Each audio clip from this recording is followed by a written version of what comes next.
లలిత jewellers వారి double ధమాకా offer. అన్ని బంగారు నగలపై తరుగులో 1% తగ్గింపు. పాత బంగారు నగల ఎక్స్చేంజ్ పై గ్రాముకు 150 రూపాయలు అదనంగా పొందండి.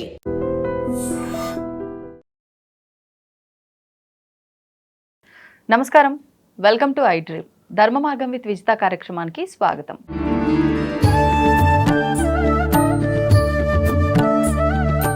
నమస్కారం గురుగారు. శ్రీమాత్రే నమః. అయితే మనకి ఈ ఆగస్టు 12వ తారీఖున సూర్యగ్రహణం ఉంది అని చెప్పి అంటున్నారు. కొంతమంది మన దగ్గర లేదు అంటున్నారు. అసలు నిజంగా ఉందా లేదా? చాలా మంచి ప్రశ్న వేశారు. ఇక్కడ ఏంటంటే ఫస్ట్ ఆఫ్ ఆల్ ఉందా లేదా ఒక ఎత్తు, ఉన్నదాన్ని ఎట్లా చూడాలి, వాట్ ఈస్ ద వే అంటే చూసే విధానం ఏంటి అసలు గ్రహణం. మనకి లాట్ ఆఫ్ కర్మాస్ మనం ఎప్పుడు చేస్తూ ఉంటాం, బ్యాడ్ గుడ్ స్పిరిచువల్ కర్మాస్ చాలా చేస్తూ ఉంటాం. ఇందులో స్పిరిచువల్ అండ్ గుడ్ కర్మాస్ మనకు సపోర్ట్ చేస్తాయి. మనకు తెలియకుండా తెలియకో చేసే కొన్ని కర్మలు మనకి ఇబ్బంది పెడుతూ ఉంటాయి, అవి యాడ్ ఆన్ అవుతూ ఉంటాయి. ఇప్పుడు మీరు ఉదాహరణకి ఓం నమో నారాయణాయ అన్నాం, ఇది 1 టైం కౌంటింగ్. కానీ గ్రహణంలో వచ్చేసి 1000 టైమ్స్ దాని వాల్యూ. సో మీరు 1000 టైమ్స్ అంటే ఇది ఈక్వల్ టు 3 ఇయర్స్, 365 రోజులు కదా. 1000 సార్లు అవుతుందంటే 3 సంవత్సరాలు, ఒకసారి అంటే 3 సంవత్సరాలు అన్నట్టే కదా. ఇప్పుడు ఈ గ్రహణ సమయంలో మనకు మహర్షులు చెప్పింది ఏంటంటే ఇది మోస్ట్ పవర్ఫుల్ టైం.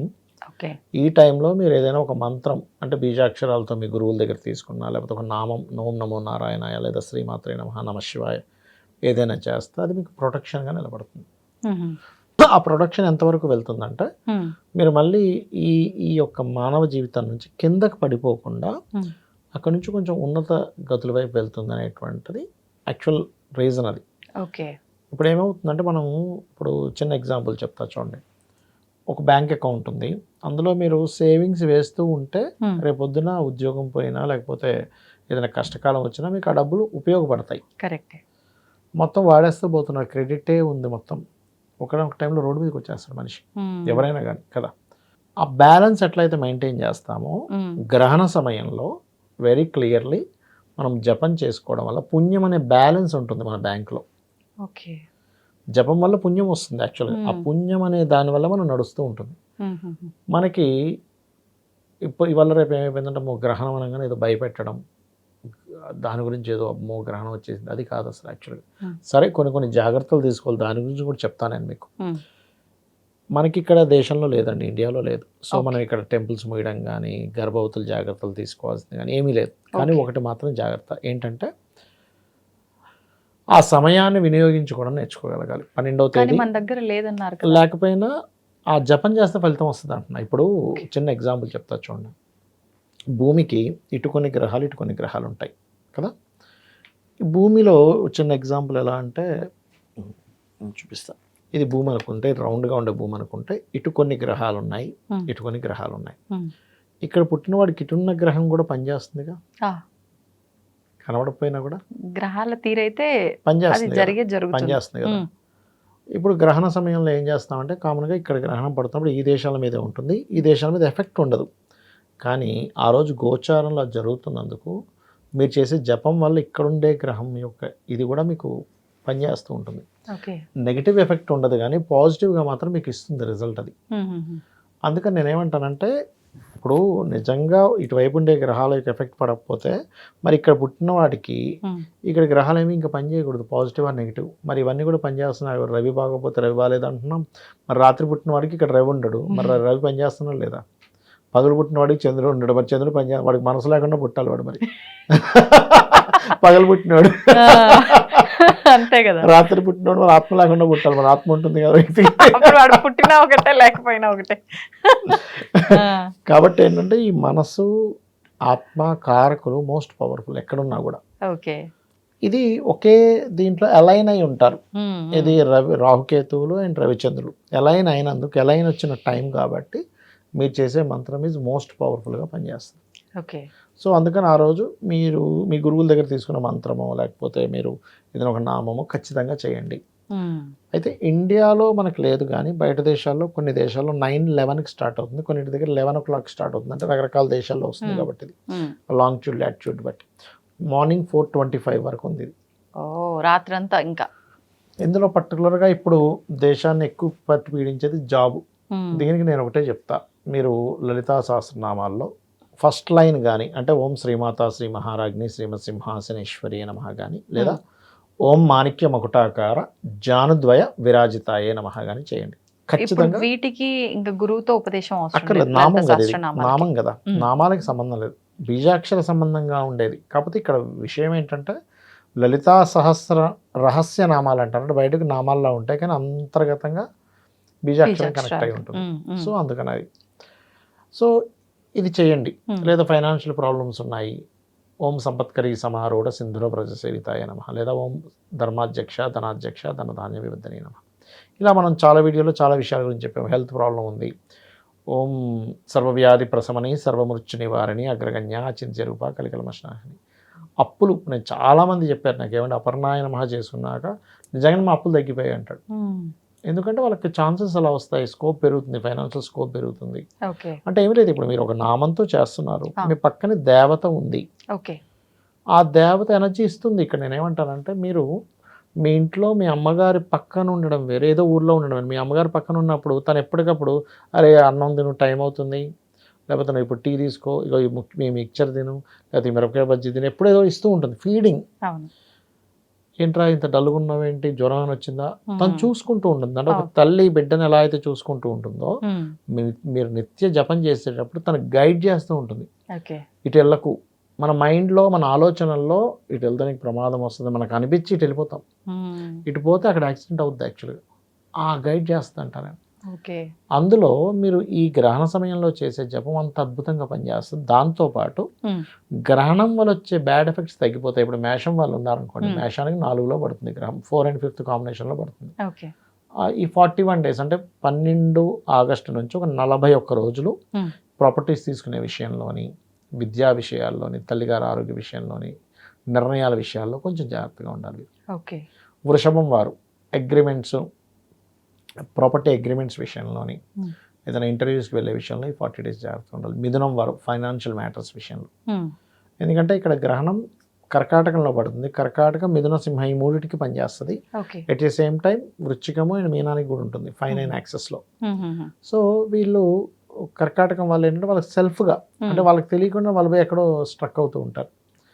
సింహం వాళ్ళు ఇన్వెస్ట్మెంట్స్ విషయంలో చూసుకోవాలి, బికాజ్ ఆఫ్ 12th house గ్రహణం కదా. మరలా మీరు కనుక చూస్తే ఇక్కడ మంచి కూడా ఉంటుంది. ఇప్పుడు వృషభం వారికి మంచి 3rd house గ్రహణం, కాకపోతే కొంచెం అగ్రిమెంట్ చూసుకోవాలి. కన్య వారికి లాభస్థానంలో గ్రహణం మంచిదే. మరలా తులవారికి కనుక చూసుకుంటే దశమస్థాన గ్రహణం మంచిది. అంటే ఏంటి, కన్యవారికి లాభాల విషయంలో, బిజినెస్ విషయంలో బాగుంటాయి, తులవారికి కెరియర్ పరంగా కొంత బాగుంటుంది, కానీ కెరియర్లో స్ట్రెస్ మాత్రం ఉంటుంది ఆ గ్రహణ ప్రభావం వల్ల. ఓకే అండ్ వృశ్చికం వారికి భాగ్యస్థానంలో గ్రహణం కాబట్టి వీళ్ళు పర్టికులర్గా తండ్రి గారి ఆరోగ్యము, హైయర్ ఎడ్యుకేషన్లో తీసుకునే నిర్ణయాలు, ఒక్కోసారి మనం ఏదో పూజలు చేయించుకుంటుంటాం కానీ అక్కడ ఏదో తప్పిదాలు జరుగుతూ ఉంటాయి, అది చూసుకోవాలి. ఏదో గురువులు సరైన గురువులు దొరకపోవడం ఇలాంటిది ఇస్తుంది. ధనస్సు వారికి అష్టమ గ్రహణం కాబట్టి, అష్టమ మీన్స్ న్యూట్రల్ గ్రహణం అది, కాకపోతే కొంచెం వాహనం మీద వెళ్ళేటప్పుడు జాగ్రత్తగా వెళ్ళాలి. మకరం వారు ఎట్టి పరిస్థితుల్లో గ్రహణం రోజు నుంచి 41 days పార్ట్నర్స్ ఎంపిక చేసుకునే విషయంలో కానీ, జీవిత భాగస్వామిని ఎంపిక చేసుకునే విషయంలో కానీ జాగ్రత్తగా ఉండాలి. ఇక కుంభం వారి కూడా 6th house గ్రహణం ఈజ్ గుడ్, జాబ్లు వస్తాయి, లోన్స్ లభిస్తాయి, శత్రువుపై జయం ఉంటుంది, ఇవన్నీ ఉంటుంది. మీనం వారు మాత్రం ఇప్పుడు ఏ దేశాల్లో అయితే గ్రహణం పడుతుందో ఆ పర్టికులర్ దేశాలలో గర్భవతులు జాగ్రత్తగా ఉండాలి మీనం వారు. ఇప్పుడు ఇక్కడ నుంచి ఆ దేశంలో వెళ్ళి ఉంటున్నాం ఇండియన్స్ అయినా కానీ, అక్కడ ఆ దేశాల్లో నివసిస్తున్నందుకు దాని ప్రభావం ఉంటుంది. కాకపోతే ఇక్కడ ఇండియాలో ఏంటంటే మీరు ఆ టైంలో జపం చేసుకోండి, మీ లైఫ్ మార్చుకోగలుగుతారు. అక్కడ ఉంటే ఈ జాగ్రత్తలు తీసుకోండి, ఇక్కడ ఉండే వారికి ఇబ్బంది ఏం లేదు. ఇక్కడ జాగ్రత్తలు అవసరం లేదు కానీ జపం చేసుకోవాలి, జపం చేసుకోండి అట్లా అనమాట. Okay okay. ఇప్పుడు ఎలా అంటే ఇప్పుడు ఎక్కడో దేశంలో జరుగుతుందండి ఏదో యుద్ధం, ఆ దేశంలో ఉండే వాళ్ళు యుద్ధం జరుగుతుంది కాబట్టి అక్కడ జాగ్రత్తగా ఉండాలి. అవును. ఇక్కడ వాడు ఏం చేస్తాడు, అక్కడ దేశంలో యుద్ధం జరుగుతుంది కాబట్టి మనకు సరుకులు ప్రాబ్లం వస్తుందేమో, 2 నెలలు రేషన్ తీసుకొచ్చి పెట్టుకుంటాడు ఇంట్లో, 2 months రేషన్ తీసుకొచ్చి ఇంట్లో పెట్టుకుంటున్నాడు అంతే. అవును మరి జాగ్రత్త, ముందు జాగ్రత్త. అట్లాంటి జాగ్రత్తలు ఎక్కడ తీసుకోవాలో అక్కడ తీసుకోవాలి. మనం ఈ మధ్య కాలంలో గమనిస్తున్నాము, రిలేషన్ ఏదైనా ఒకరితో ఒకరికి బంధం, ఏ బంధమైనా సరే చాలా ఘోరమైన పరిస్థితులు ఎక్కువగా చూస్తున్నాం. ఆ బంధంలో ఆ బాధ్యతలు కనిపించట్లేదు, ఆ బాండింగ్ కనిపించట్లేదు, ఏమీ లేవు, అన్నీ లోపిస్తున్నాయి రోజులు గడిచే కొద్దీ. ఎందుకు ఇలా అవుతుంది? కొంతమంది చూస్తే బాగున్నారు, కొంతమంది చూస్తే ఇలా ఉన్నారు అనుకోవడానికి లేదు. మొత్తం ఇదే ధోరణిలో వెళ్ళిపోతుంది. అంటే గ్రహాల పరిణామాలే కారణమా, లేకపోతే కలికాలం కాబట్టి ఇలా ఉండటం ఇంకా సహజమా? దీన్ని ఏ విధంగా అర్థం చేసుకోవచ్చు అంటే? రెండు విషయాలండి, మంచి క్వశ్చన్ వేశారు. ఒకటేమో వీళ్ళు ఎంత బాగా చూసుకున్నా రిలేషన్స్ దెబ్బతింటాయి. అది వాళ్ళ పూర్వజన్మలో చేసుకున్న కర్మ. కొన్నిసార్లు ఏమో అవగాహన లోపం. ఓకే. ఈ అవగాహన లోపం అంటే ఏంటంటే ఇవాళ రేపు మనం చూడండి, ఒకప్పుడు ఇంట్లో పిల్లలకి తల్లిదండ్రులు ఏ రిలేషన్తో ఎలా ఉండాలని చెప్పేవారు పని కట్టుకొని. అవును. ఇప్పుడు ఏం జరుగుతుందంటే నువ్వు చదువుకో, పైసలు సంపాదిస్తే సొసైటీలో నీకు పేరు ఉంటుంది, అంతే. ఇవే మాటలు. నువ్వు చదువుకుంటే కలెక్టర్ అవుతావు, లేకపోతే మంచి సాఫ్ట్వేర్ జాబ్ వస్తుంది, లేకపోతే నీకు పిల్లనివ్వరు, లేకపోతే నీకు పైసలు సంపాదించకపోతే నీకు సొసైటీ చూడదు, ఇవే చెప్తున్నారు. కానీ ఎవరైనా తండ్రితో ఇలా ఉండాలి, తాతతో ఇలా ఉండాలి, నీకు వచ్చే భార్యతో ఇలా ఉండాలి, నీకు వచ్చే భర్తతో ఇలా ఉండాలి, నీ పిల్లలతో ఇలా ఉండాలి, నీ టీచర్తో ఇలా ఉండాలని ఎంతమంది చెప్తున్నారు? చాలా తక్కువ. రైట్. ఇది చెప్పడం ఒక ఎత్తు అయితే, ఒక ఏజ్ వచ్చాక మనంతా మనం రియలైజ్ అయ్యేది కూడా ఉంటుంది. అయితే దీనికి కారణాలు, గ్రహ కారణాలు కూడా చెప్తాను నేను మీకు. సన్ పాడేయాడు అనుకోండి ఎవరికైనా, దాన్ని రెండు రకాలుగా పితృద్వేషము, పితృదోషము వస్తాయి. పితృదోషం అంటే యాన్సిస్టర్స్ నుంచి వచ్చేవి. పితృద్వేషం వేరు, కాంబినేషన్స్ వేరు. పితృదోషం వేరు, పితృద్వేషం వేరు. ఏంటండి డిఫరెన్స్? పితృద్వేషము అంటే తండ్రితో పడదు, పితృదోషము అంటే పూర్వీకుల యొక్క అనుగ్రహం రావట్లేదు వీళ్ళకి, వంశపారంపర్యంగా వీళ్ళకి ఇబ్బంది వస్తుంది. ద్వేషం వేరు, దోషం వేరు. తెలియక చాలా మంది దీన్ని కన్ఫ్యూజన్ అయ్యి పితృద్వేషాన్ని దోషం అనుకుంటారు, పితృదోషాన్ని ద్వేషం అనుకుంటారు. ఇప్పుడు ఈ రెండు ఎట్లా క్రియేట్ అవుతాయి? మంచి క్వశ్చన్. ఇక్కడ ఏంటంటే రవి పాడయ్యి అది 5th హౌస్ కనెక్టివిటీతో పాడైతే పితృదోషం. జనరల్ గా రవి పాడయ్యి 9th హౌస్ తో కనెక్ట్ అయ్యి పాడైతేనేమో పితృద్వేషం. Different is there. రవి రాసుల్లో రాహు శని రెండు గ్రహాలున్న పితృదోషం అవుతుంది. ఈ పితృదోషం ఎవరికైనా వాళ్ళకి స్త్రీ సంతానం కలిగితే మళ్ళీ పోతుంది, అక్కడికి కట్ అయిపోతుంది, ఇంకా ఉండదు. ఇంకా పితృదోషం, ఆడపిల్లలు పుట్టారు, పితృదోషం ఉంది, ఏం టెన్షన్ పడద్దు. అయితే రవి పాడైతేనేమో తండ్రితో ఉండే రిలేషన్స్ పాడవుతాయి, చంద్రుడు పాడైతేనేమో తల్లితో. న్యాచురల్గా బుధగ్రహం ఎవరికైనా పాడైంది అంటే వాళ్ళకి అందరితోనే ఏదో కూడా. బుధుడు వాక్కు కారకుడు, బుధుడు రిలేషన్స్ కారకుడు. అందుకే బుధగ్రహం బాగున్న వాళ్ళు మంచి వక్తలు అవుతారు. అందుకే ఈ ప్రవచనాలు చెప్తుంటారు చూసారా, వాళ్ళందరికీ మెర్క్యూరీ చాలా బాగుంటుంది, లేదా 3rd హౌస్ బాగుంటుంది. అలాగే మనకి గురువు పాడైతే గురువుతోని మిమ్మల్ని గైడ్ చేసే వాళ్ళతోనే మిస్అండర్స్టాండింగ్స్ వస్తుంటాయి. శుక్రుడు అయితే భార్య లేదా భర్త వివాహ జీవితంలో, శని అయితే వాళ్ళ కింద వర్క్ చేసే వాళ్ళతో. కొంతమంది చూడండి మా దగ్గర ఒక్కరు పని చేయరండి, ఎన్ని పైసలు ఇచ్చినా ఇట్లా తీసుకుంటూ వెళ్ళిపోతారంట. బికాస్ ఆఫ్ అది ఆ కర్మ అలా ఉంది. అండ్ రాహు అయితే తాతగారు, కేతు అయితే అమ్మమ్మ నానమ్మ అండ్ స్పిరిచువల్ పీపుల్. ఇట్లా ఒక్కొక్క గ్రహాన్ని బట్టి, మార్స్ అయితే సిబ్లింగ్స్. అయితే నేనేమంటానంటే ఫస్ట్ ఇక్కడ సిస్టమ్ ఎక్కడ దెబ్బతింటుంది అంటే, గ్రహం పాడైతే మనం ఏం చేయలేం, మనం ఎంత మంచి చెప్పినా అది కట్ అయిపోతూ ఉంటుంది. ఎందుకంటే వాళ్ళ ద్వారా వీళ్ళు స్ట్రగుల్ అవ్వాలనుంది, వీళ్ళ కర్మలో ఉంది. దాన్ని పరిహారం చేసుకుంటూ మార్చుకుంటూ వెళ్ళాలి. కానీ చిన్నప్పటి నుంచి నువ్వు చెప్తున్నావు లేదా ఇస్ మోస్ట్ ఇంపార్టెంట్. రెండవది ఒక ఏజ్ వచ్చిన తర్వాత నీకు నువ్వేం చేస్తున్నావు. నేనేమడుగుతానంటే అసలు ఎవరైనా జీవిత భాగస్వామితో ఇలా ఉండాలని ఎప్పుడైనా ఎవరైనా అనాలిసిస్ చేసుకొని రాసుకున్నారా? మనం ఒక ఇంటర్వ్యూకి వెళ్తే రాసుకుంటాం, అక్కడ ఎలాంటి క్వశ్చన్స్ అడుగుతారు, ఎట్లా ఉండాలి, మంచి నీట్ డ్రెస్ వేసుకోవాలి, కాన్ఫిడెంట్గా ఉండాలి, కళల్లో చూసి మాట్లాడాలి, హ్యాండ్ మూమెంట్ బాగుండాలి, ఇవన్నీ తెలుసుకుంటున్నాం. ఏది ఒక అరగంట సేపు గంట సేపు అయ్యే ఇంటర్వ్యూ కోసం ఇన్ని ప్రిపేర్ అవుతున్నాం. జీవితాంతం ఉండే జీవిత భాగస్వామితో ఎలా ఉండాలని ఎవరైనా చెప్తున్నారా? This is the main point. ఎలా ఉన్నా ఎక్కడికి వెళ్ళరు అనే ధీమాతోనే ఉంటున్నారు. ఎగ్జాక్ట్లీ. కానీ నేనేమంటానంటే ఆ జాబ్ కంటే ఇది ఇంకా ఇంపార్టెంట్, రిలేషన్ అనేది. భార్యతో ఎలా ఉండాలి, ఒక ఎమోషన్ బాండింగ్ అది. ఎందుకంటే నీకు రేపు పొద్దున్న బాగోపోతే భార్యకి కానీ భర్తకు కానీ ఫస్ట్ కంట తడిపెట్టుకునేది భార్య ఆరు భర్త. ఆ ఎమోషన్ బాండింగ్. రోడ్డు మీద పోయేవాడు బాస్ కంటతడి పెట్టుకోడు, ఏదో బాగా వాళ్ళిద్దరి నుంచి friendship, that is different case. ఏమున్నా కొంత లిమిటే అది. తల్లే కదా, తల్లి తండ్రే కదా, నీకు ఏదైనా ఇబ్బంది అయితే భార్యే కదా, పిల్లలే కదా. అంటే నువ్వు ఈ రిలేషన్ని అసలు నువ్వు ఎలా ఉండాలని ఒక బుక్లో రాసుకోమంటా నేను. అంటే భార్యతో ఎలా ఉండాలి, ఎలాంటి దరిద్రమైన సిచ్యువేషన్స్ వచ్చినా నవ్వుతూ ఉండాలంట భార్యాభర్తల విషయంలో. నేను స్మైల్, నవ్వుతూ తీసుకో, టెన్షన్ పడకుండా తీసుకో. ఇది నేను ఒక్క రోజులో చెప్పే మాట కాదు, నేను ఒక 25 years ఆఫ్ అనాలిసిస్లో చెప్తున్నా. ఇది తక్కువ సమయం ఏమి కాదైతే వినాల్సిందే. నేను కూడా ఒకప్పుడు ఆవేశంగా ఉండవాడిని, కానీ అనాలిసిస్ చేసుకుంటూ ఉంటే అసలు ఎందుకు ఆవేశపడుతున్నాము అంటే కొన్ని విషయాలు వాళ్ళకి అమాయకంగా తెలియవు. అవును, కొన్నిసార్లు భర్తకు తెలియకపోవచ్చు, కొన్నిసార్లు భార్యకు తెలియకపోవచ్చు. కరెక్టే. ఓకే, కొంతమందికి ఇంతే నాలెడ్జ్ ఉంటుంది, ఇలాగే ఉంటారని ఫిక్స్ అయిపోయి ఎంతైనా పార్ట్నర్ కదా అని ఫీల్లో వెళ్ళిపోవాలి. కరెక్ట్ అండి. ఒకటి. రెండవది, మనం ఎంత చెప్తున్నా వాళ్ళు మూర్ఖంగా ఉంటే దట్ ఈస్ డిఫరెంట్ కేసు. అది వాళ్ళు విడాకులు తీసుకోవడం, దూరం అవడం, ఇంకా అది తప్పదు ఇంకా. కానీ నువ్వు అనేది ఎక్స్క్యూజ్ చేయాలిగా. నువ్వు ప్రతి ఇక్కడ ఏమవుతుందంటే ప్రాబ్లం ఎక్కడ వస్తుందంటే ప్రతి చిన్న విషయాన్ని పట్టుకొని దాన్ని రాద్ధాంతం చేసి స్వార్థంగా వెళ్తున్నప్పుడే రిలేషన్స్ దెబ్బతింటాయి. రిలేషన్ కానీ ఫ్రెండ్షిప్ కానీ ఎప్పుడు దెబ్బతింటుందంటే స్వార్థం. కరెక్ట్. చిన్న చిన్న విషయాలను భూతద్దం పెట్టి చూడడం. ఇప్పుడు చాలామంది అంటుంటారు, లవ్ మ్యారేజ్ చేసుకున్నాము, ప్రేమించుకున్నప్పుడు చాలా బాగున్నామండి, వివాహం అయిన తర్వాత మా ఇద్దరి మధ్య గొడవలు అయ్యాయి అంటే ఇక్కడ జరుగుతున్న మిస్టేక్ ఏం చెప్తానంటే, నేను నువ్వు లవ్ మ్యారేజ్ చేసుకున్నావు, లవ్ అనేది చూపించావు, తర్వాత లవ్ అనేది చూపించడం మానేసావు. నీ నుంచి ఏం ఎక్స్పెక్ట్ చేసి వచ్చారు వాళ్ళు? లవ్ని ఎక్స్పెక్ట్ చేసి వచ్చారు, అమ్మాయి కావచ్చు అబ్బాయి కావచ్చు. ఇప్పుడు లవ్ని ఎక్స్పెక్ట్ చేసి వచ్చినప్పుడు నీ దగ్గర లవ్ దొరుకుతుంది అని వచ్చినప్పుడు నువ్వేమో అన్నీ కూడా ఇగో నువ్వు అంతకుముందు ఇట్లా ఉన్నావు, ఇప్పుడు ఏంటి అసలు ఇట్లా తయారయ్యావు, లావు తయారయ్యావు, లేకపోతే నువ్వు డ్రెస్సింగ్ సరిగ్గా వేసుకోవట్లేదు, నువ్వు ఇట్లా అంతా ఏంది అసలు మొత్తం అసలు ఇట్లా ఉంది, చేతులు సరిగ్గా లేవు, కాళ్ళు సరిగ్గా లేవు, లేకపోతే ఇంతకుముందు నేను ఇదే పని చేస్తే నువ్వు చాలా గొప్పగా ఫీల్ అయ్యావు, ఇప్పుడు చూస్తే ఎందుకు ఇట్లా అంటున్నావు అని అన్నీ మనం ఏం చేస్తున్నామంటే ప్రతి అంశంలోని మిస్టేక్స్ తీసి నోట్ చేసుకొని ఎప్పుడు గొడవ వస్తే ఆ పాయింట్స్ తీద్దామని మైండ్లో పెట్టుకుంటున్నాం. కరెక్ట్. నువ్వు ఇంకెందుకు నిలబడుతుంది లవ్ మ్యారేజ్? ఇప్పుడు కొంతమంది మ్యారేజ్ దాకా వెళ్లకుండా కూడా లవ్ జరిగి ఒక 1-2 years తర్వాత బ్రేకప్ అయిపోతుంది. కారణం ఏమిటి అంటే ఇక్కడ లవ్ చేయట్లేదు నువ్వు. ఇప్పుడు ఒక కుక్కనో పిల్లినో పక్షినో పెంచుకుంటామండి, మనం ఎందుకు దాని మీద అంత ప్రేమ చూపిస్తామంటే అది ఇంటికి రాగా నువ్వు ఎగురుకుంటూ పైన పడుతుంది, అవునా? అది ఎక్కడా కూడా అదే కనుక మళ్ళీ ఇంకొక రకంగా దానికి మాటలు వచ్చి మనల్ని పాయింట్అవుట్ చేస్తుంటే మనం దాన్ని కూడా దూరం పెడతాం. అంతే. అవును, దాని నుంచి రియాక్షన్ వేరే రకంగా లేదు. దాని నుంచి రియాక్షన్ మీకు 24/7 మీరు ఏ రోజు ఇంటికి వచ్చినా ఏ టైంలో ఇంటికి వచ్చినా అది ప్రేమనే చూపిస్తుంది. అందుకని మీరు దాన్ని వదలలేకపోతున్నారు. ఇక్కడ మనిషి విషయంలో కూడా నువ్వు ప్రేమను చూపిస్తున్నంతసేపు నేను వదిలిపెట్టరు.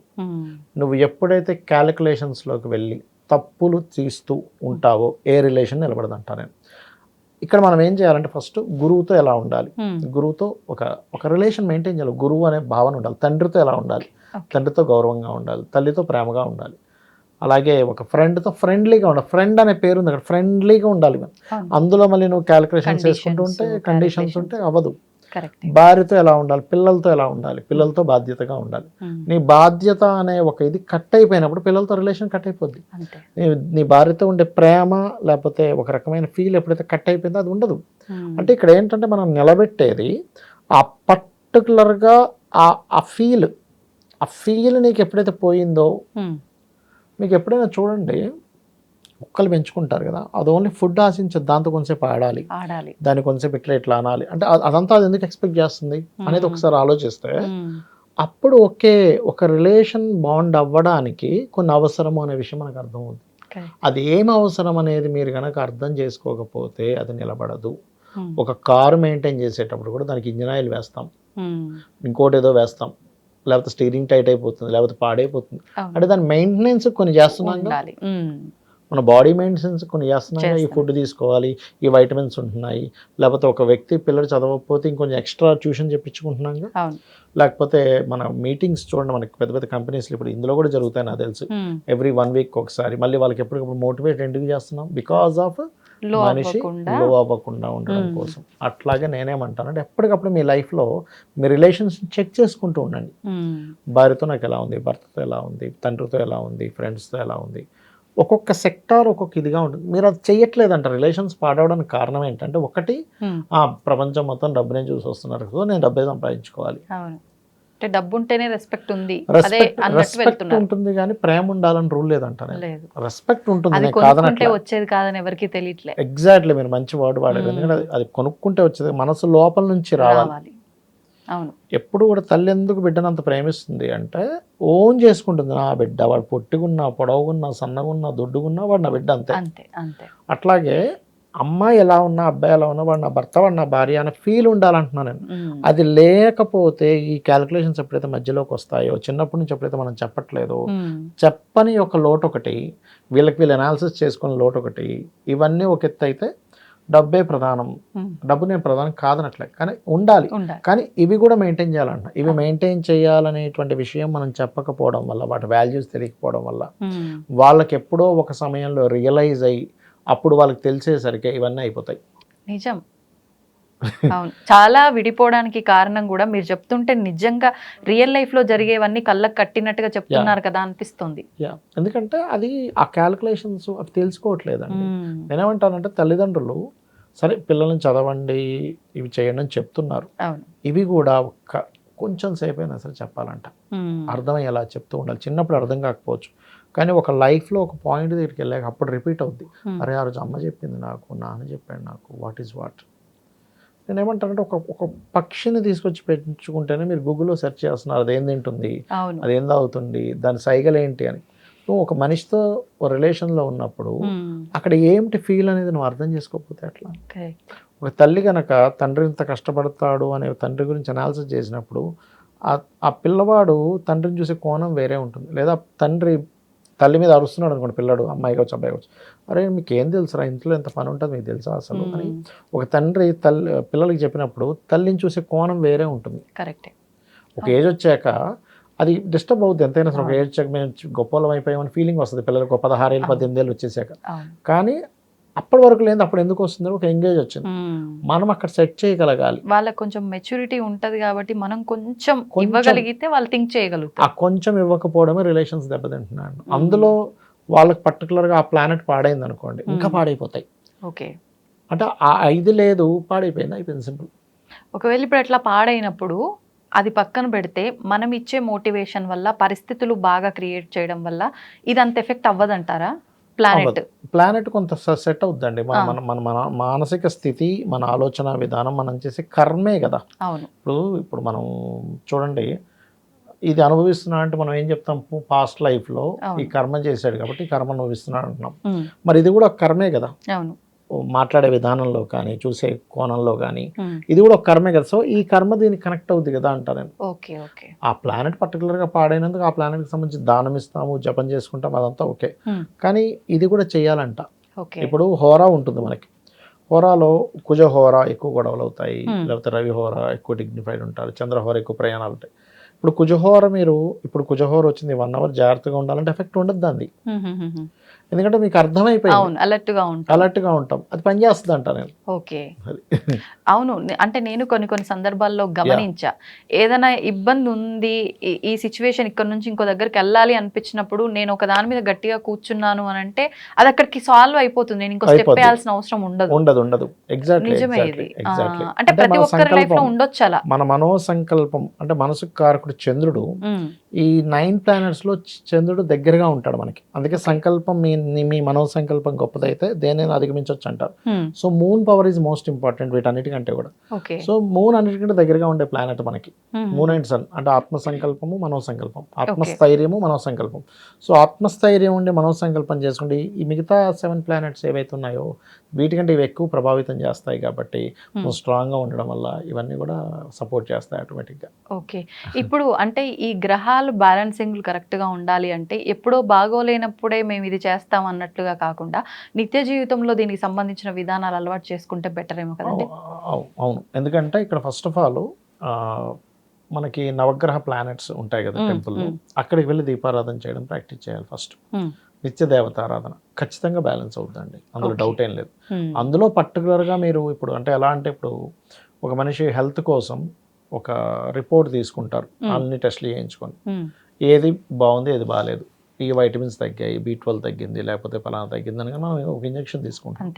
అలాగే ప్లానెట్స్లో ఏది వీక్గా ఉంది ఏది స్ట్రాంగ్గా ఉందో తెలుసుకొని వీక్గా ఉన్న వాటికేమో జపం చేయించుకోవడమో దీపారాధన చేయడమో చేస్తూ స్ట్రాంగ్గా ఉండేటువంటి తెలుసుకొని ఆ రోజుల్లో మీరు ఏదైనా ఒక ముఖ్యమైన పని ప్రారంభిస్తే కూడా బాగుంటుంది. అలాగే ఇప్పుడు మనం ఈ ప్లానెట్స్లో ఏది బాగుందో బాగాలేదు చూసుకొని ఆ రిలేషన్ వాళ్ళతో మీరు ఏదైనా బిజినెస్ చేస్తే కూడా బాగుంటుంది. ఇప్పుడు సన్ బాలేడు, మీరు తండ్రితో చేస్తే అంత కలిసి రాదు అక్కడ. మూన్ బాలేడు, అత్త లేకపోతే తల్లి గారు వారితో బాగోదు. వీనస్ బాగున్నాడు, భార్యతో కలిపి చేస్తే బాగుంటుంది. అట్లా ఓకే. ప్లానెట్ని బట్టి మీరు బిజినెస్ డిసైడ్ అవ్వచ్చు, రిలేషన్ డిసైడ్ అవ్వచ్చు. ఎట్ ది సేమ్ టైం దాన్ని ఎట్లా సెట్ చేసుకోవాలో తెలుసుకోవచ్చు కూడా. ఓకే ఓకే, అంటే కొంచెం అవగాహన ఉండాలి. ఎగ్జాక్ట్లీ. అయితే నేనేమంటానంటే ఫస్ట్ అసలు మీరు ఒక పెన్ పేపర్ తీసుకొని రాస్తున్నారా, ఏం పడట్లేదు, ఏం పడుతున్నాయి, మీరు ఎట్లా ఉండాలి, అసలు ఏమైనా గూగుల్ సెర్చ్ చేస్తున్నారు, ఎట్లా ఉండాలి, ఎవరైనా చేశారు ఇప్పటివరకు, చేస్తేనే కదా నువ్వు అసలు బాగుపడేది. అవి ఏమీ చేయకుండా నాకు రిలేషన్ బాగాలేదు అని ఎందుకు బాధపడతా ఉంటారు? కరెక్టే మీరు అన్నది. ఇప్పుడు వాస్తవానికండి గూగుల్ సెర్చ్ దాకా పక్కన పెడితే మీరు అన్నట్టు కనుక పెన్ను పేపర్ పట్టుకొని రాస్తే ఒక రోజు కాకపోతే ఒక రోజు తెలియకుండానే అరే ఆ రోజు చాలా సిల్లిది ఎందుకు ఇట్లా చేసినా అనిపిస్తుంది, కరెక్ట్ చేసుకోవచ్చు. నీకు ఫస్ట్ మైండ్ లో కరెక్ట్ చేసుకోవాలని ఉండాలి కదా. అవును, ఉండాలి, అది కూడా కరెక్టే. అంటే ఇక్కడ ఏమైపోతుంది అంటేనండి, మనిషితో మనిషి సంబంధాలు ఉండేది పోయింది. అంటే ఎట్లా అంటే అవసరాలు ఉండేది పోయింది. ఫుడ్ కావాలి, జొమాటోలో బుకింగ్ చేసుకుంటా, ఈజీ. ఇంట్లో పని మనిషిని పిలిపిస్తే అర్బన్ క్లాప్లో పిలిస్తే 2 గంటలు చేసి వెళ్ళిపోతారు, 200 తీసుకుని వెళ్ళిపోతారు. దీనికి నాకు ఎందుకు మనిషి అని ఫీల్ అయిపోతున్నాడు. అది కూడా మెయిన్ కారణం. అంటే మనిషి లేకుండా నడిచే విధానాలన్నీ ఉన్నాయి ఎప్పుడైతే వస్తున్నాయో మనిషికి సంబంధాలు పోతున్నాయి. కరెక్టే అండి. నిజంగా ఒక గొప్ప విషయాన్నే మీరు ఇన్ని రోజుల రీసెర్చ్ నిజంగా అంటే తిట్టుకునేటోళ్ళు తిట్టుకుంటారు, యాక్సెప్ట్ చేసేటోళ్ళు యాక్సెప్ట్ చేస్తారు, కానీ ఏదేమైనా వాస్తవం మీరు తెలుసుకున్నది తెలియజేసింది కూడా. సంతోషం అండి, ధన్యవాదాలు. శ్రీమాత్రే నమః. And for more videos, Please subscribe to iDream. Please subscribe to iDream. Please subscribe iDream. And please subscribe to iDream. For more videos, subscribe to iDream. please like, share and subscribe to the channel. Congratulations, iDream. Subscribe to iDream. Subscribe to iDream. So subscribe to iDream Media. iDream ki iDream team andarki huge congratulations. Please subscribe iDream Media. Please subscribe to iDream. Subscribe iDream. Please subscribe to iDream. iDream అంటే నా కళల channel subscribe చేసుకున్న నోరు తిరుగుతలేదు, మీరైతే గంట గుర్తు కొట్టండి. For more such videos, please subscribe to iDream. Subscribe to iDream. Please subscribe to iDream. Please subscribe iDream Media. Please do subscribe to iDream. Please subscribe to iDream Media. For best entertainment and information, please subscribe iDream. And don't forget to subscribe to iDream.